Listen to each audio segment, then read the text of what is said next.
Hello guys, welcome back to my channel.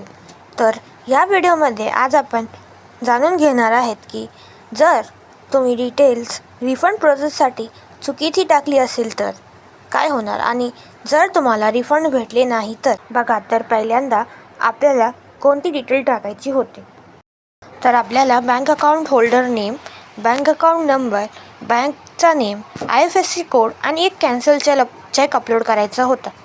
तर जर तुम्ही यामध्ये कोणती डिटेल्स चुकीची टाकली असली आणि तुम्ही कॅन्सल चेक पण अपलोड केला असेल तर तुम्हाला पैसे भेटू शकतात. त्यात काही प्रॉब्लेम येणार नाही, कारण ही सारी डिटेल्स जी आहे, bank account holder name, bank account name आणि बँक नेम वगैरे, IFSC कोड, ही सगळी डिटेल्स तुमच्या कॅन्सल चेकवर ऑलरेडी प्रेझेंट असते.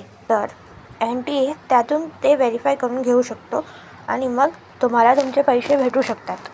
तर त्यात काय प्रॉब्लेम येणार नाही. आणि जर तुम्ही कॅन्सल चेक अपलोड नाही केला आहे आणि डिटेल्स पण चुकीची टाकली तर आणि सबमिट केला आहे, तर सबमिट करून परत एक करेक्शन विंडो येणार नाही, तर तुम्हाला रिफंड भेटणार नाही. जर रिफंड नाही भेटलं तरी पण तुम्ही NEET 2026ची एक्झाम देऊ शकतात.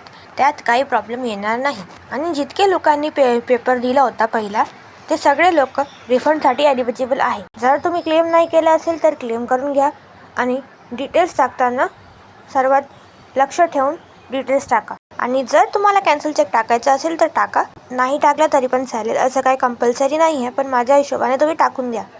आणि अजून एक, आजच नोटीस आली होती रिफंड प्रोसेससाठी NTAची की रिफंड प्रोसेस 22 जूनपर्यंत एक्सटेंड करून दिली आहे. म्हणून ज्यांनी फॉर्म नाही भरला आहे रिफंडचा ते भरू शकतात. लवकरच भरून घ्या. आणि जर तुम्ही दुसरा बँक अकाउंट टाकला असेल, म्हणजे पेमेंटच्या वेळी तुम्ही दुसरा बँक अकाउंटनी पेमेंट केलं होतं, आता दुसरा बँक अकाउंट टाकलं आहे, तरी पण काही प्रॉब्लेम येणार नाही. कोणत्या पण बँकमध्ये तुम्ही रिफंड घेऊ शकता. आमच्या टेलिग्राम चॅनलला फॉलो करा. तिथे तुम्हाला काही डाऊट्स असेल तर आम्हाला पर्सनली मेसेज करू शकतात. आम्ही तुम्हाला पर्सनली रिप्लाय देऊ. असंच माहितीपूर्ण व्हिडिओसाठी आमच्या चॅनलला सबस्क्राईब करा. या व्हिडिओला लाईक करा.